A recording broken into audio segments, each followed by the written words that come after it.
Bom dia, graça e paz, irmãos. Estamos aqui em mais uma EBD e hoje falando sobre esse tema, tão intrigante, tão que desperta muitas dúvidas na cabeça, na compreensão de muitas pessoas, por uma confusão nos textos bíblicos, ou por falta de informação, ou por tantas e tantas coisas que se ouvem acerca desse assunto. E o assunto é exatamente o dízimo.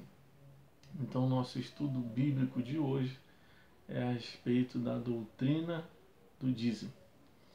E eu começo esclarecendo justamente que isso de fato é uma doutrina bíblica, e porque nós vamos observar aqui nesse estudo que esse ensinamento ele está presente em toda a Escritura Sagrada, tanto no Antigo quanto no Novo Testamento. Portanto, nós queremos introduzir o assunto, primeiramente dizendo, essa palavra dízimo, no hebraico, ela deriva de uma palavra que significa isso mesmo, dízimo, a 10ª parte. E agora, para que a gente possa entender o dízimo, porque muitas vezes se eu sempre digo para as pessoas, para os meus alunos, para quem eu ensino, com quem eu tenho contato, que durante muito tempo, e até hoje se faz muito isso, que é o que? Ensina-se a palavra de Deus, as doutrinas bíblicas, os assuntos relacionados à vida cristã, muitas vezes a partir de recortes. Que são recortes? Toma-se um trecho ou alguns trechos isolados da Bíblia, de, de determinados livros bíblicos, e a partir daí se criam mitos e se criam versões acerca de assuntos que não necessariamente é a visão bíblica acerca do tema. Então, o dízimo é algo muito contestado, muito questionado, né? Estão cheios, na internet mesmo, estão cheios de, de descobridores, digamos assim, né? Questionando e falando contra e fazendo questionamentos, enfim. O nosso intuito aqui, o nosso propósito, ele não se prende a responder questionamentos de pessoas que não são cristãs, pessoas que não têm o temor pelo Senhor e não valorizam os ensinamentos da palavra de Deus. Essas pessoas não são nosso público-alvo. O nosso objetivo com esse estudo é fazer com que você, que é um servo, uma serva, fiel e temente ao Senhor, e que quer compreender melhor esse assunto, quer ter a sua fé nesse aspecto ainda mais fundamentada, quer ter mais consciência, daquilo que você faz e por que faz e como faz, esse estudo é direcionado a você, aquele cristão e cristã, irmão e irmã em Cristo, que está empenhado em agradar o seu Senhor a cada dia. Amém? Então vamos lá. Para nós partirmos, iniciarmos essa questão, introduzirmos esse assunto à luz da Bíblia, antes de passarmos propriamente aos textos, você precisa entender algumas coisas, que é o quê? Lembre-se que eu falei dos recortes. Eu não posso pegar um texto, ou alguns textos, ou algum trecho isolado da Bíblia, ou até mesmo só o Antigo Testamento, e tentar observar algo que na verdade é universal, é global, é panorâmico. A visão de Deus, aprenda uma coisa, quando se trata de estudar a palavra de Deus, Busque sempre a visão mais panorâmica possível. O que significa isso? Tenha uma visão geral da Escritura. Sobre qualquer assunto que você for estudar na Escritura, tenha sempre uma visão geral, uma visão panorâmica. Procure textos do Antigo Testamento, textos do Novo, nos Evangelhos, nas cartas, nas epístolas, enfim, o máximo de referências que você puder, né?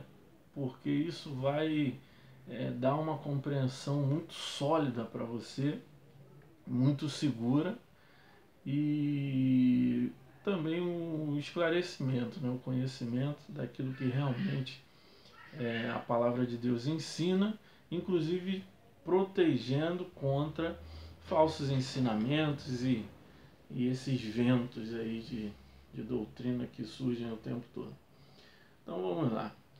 Primeira coisa que você precisa entender é que no plano de Deus, que nós chamamos de plano soberano de Deus, ou na economia divina, eu vou evitar usar esses termos técnicos, teológicos. Então, assim, no plano, imagine um plano soberano de Deus, completo, que envolve a história da humanidade. Nós, para interpretarmos o texto sagrado, a Bíblia, nós partimos da premissa, do entendimento de que nós observamos na Bíblia que em diferentes épocas Deus lidou com o homem, ou Deus tratou com o homem de diferentes maneiras. O modo como Deus tratava com Abraão não era o mesmo como ele tratava com os apóstolos. Eram momentos da história da humanidade diferentes. O modo como ele lidou com Noé não é o mesmo como ele lidou com Adão e Eva, e assim por diante. Então, o que isso significa? Existem períodos de tempo que nós chamamos de era, nós, a Bíblia, né, na verdade, nós chamamos de eras ou dispensações, né, que são períodos de tempo indeterminados, né, que Deus define de acordo com o seu propósito, com a sua vontade, e onde ele lida com a humanidade de determinadas formas e ele prova o homem de determinadas maneiras. Pois bem, nós vamos chegar na questão do dízimo. Então, a Bíblia nos relata 7 dispensações, ou 7 eras, 7 períodos de tempo na história da humanidade, do começo até aquilo que a Bíblia revela como sendo a consumação dos séculos, né, no livro do Apocalipse. Então são 7 eras, né, onde 5 dessas eras estão registradas no Antigo Testamento, portanto, já aconteceram, já passaram. Nós estamos atualmente na 6ª e aguardamos a 7ª. São essas eras. Primeiro, a era da inocência, no Jardim do Éden, antes da queda. A era da consciência foi após a queda. A era do governo humano se dá ali do período antediluviano, na época de Noé, até a Torre de Babel. A era da promessa, que é quando Deus chama Abraão. A era da lei, quando Deus entrega os estatutos, né, a lei propriamente dita, a Torá no caso, a Moisés no Monte Sinai.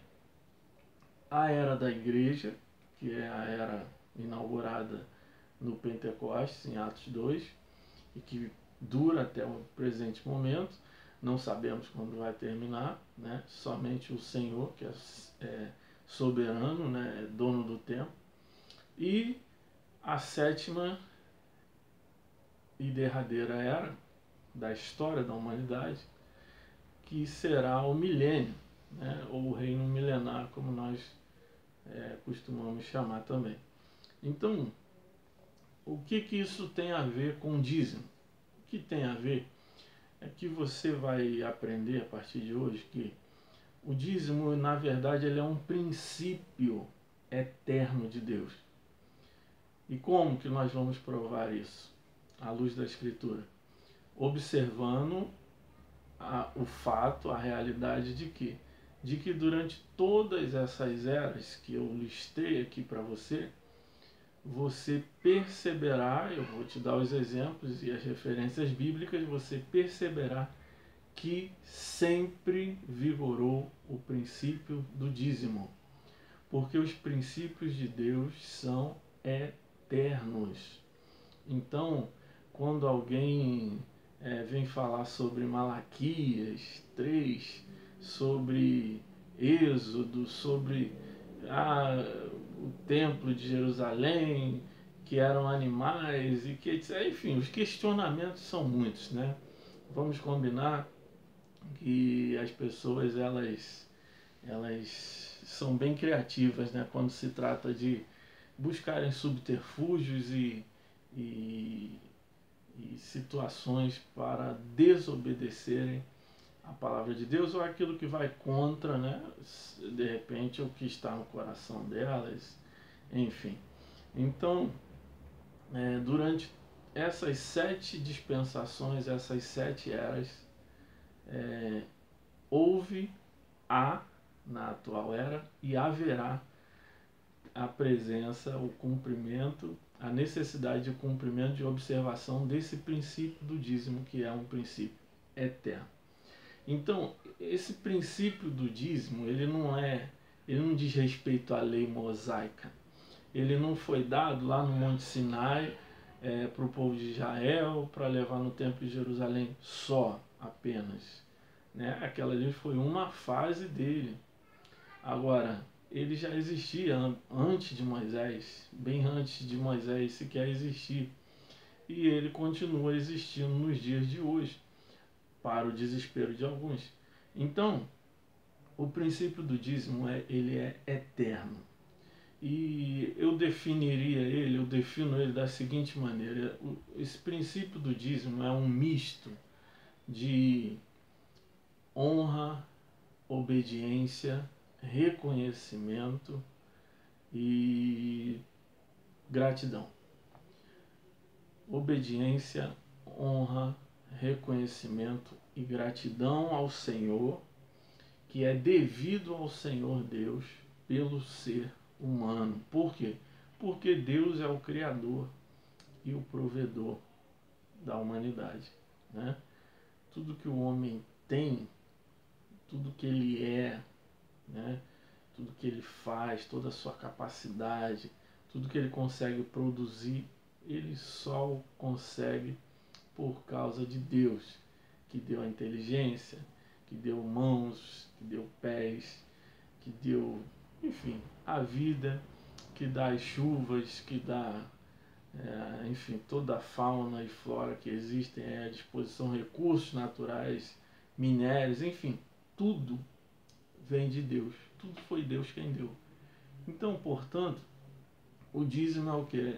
É uma atitude, é um sentimento, é uma prática que o homem deve ao seu Criador, que também é o seu provedor. Quer a humanidade reconheça isso ou não. Então, toda negação, transgressão ou desobediência ao princípio eterno do dízimo nada mais denuncia do que um espírito de rebelião do ser humano e autossuficiência em relação ao Senhor. E é nesse aspecto que ele se torna pecado. Né?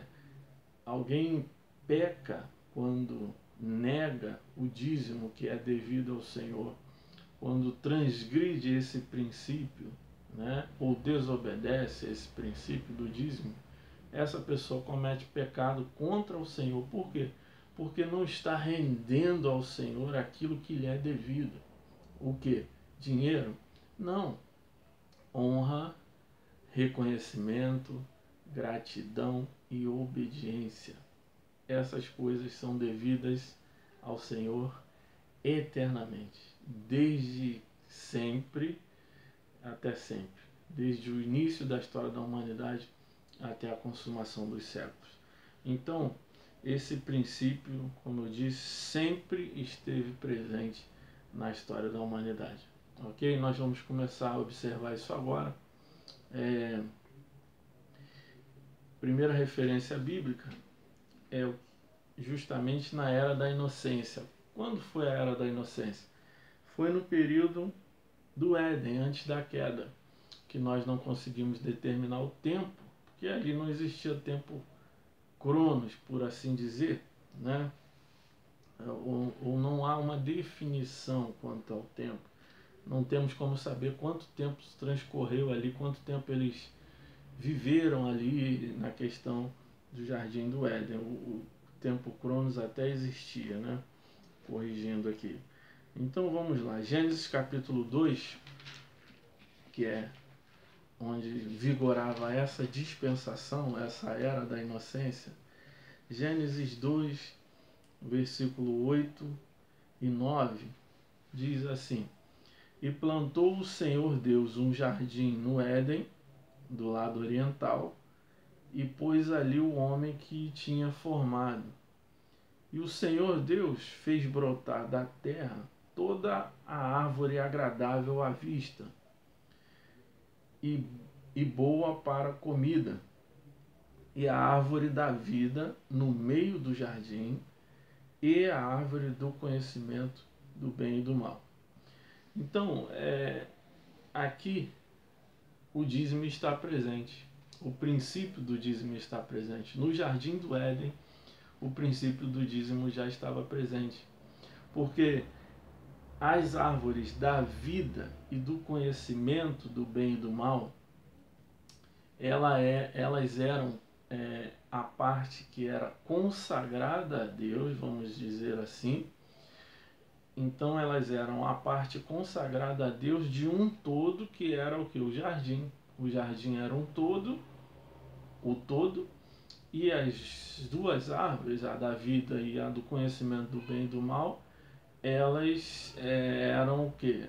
A parte daquele todo, ou daquele jardim, que era consagrado ao Senhor. Deus foi quem proveu todas as árvores do jardim. O homem não teve que plantar nenhuma daquelas árvores. Ele as recebeu todas, porque é assim que Deus sempre fez. Deus provê ao homem, né?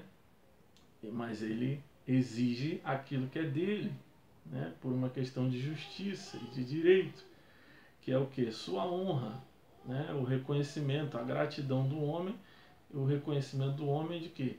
De que ele é o criador e o provedor do homem. Ele proveu ao homem, caso contrário o homem não teria nada. Então, Deus proveu todas as árvores do jardim. O homem não fez nada naquele jardim, né? E pediu, entre aspas, né? Porque, enfim, você entende, é uma força de expressão.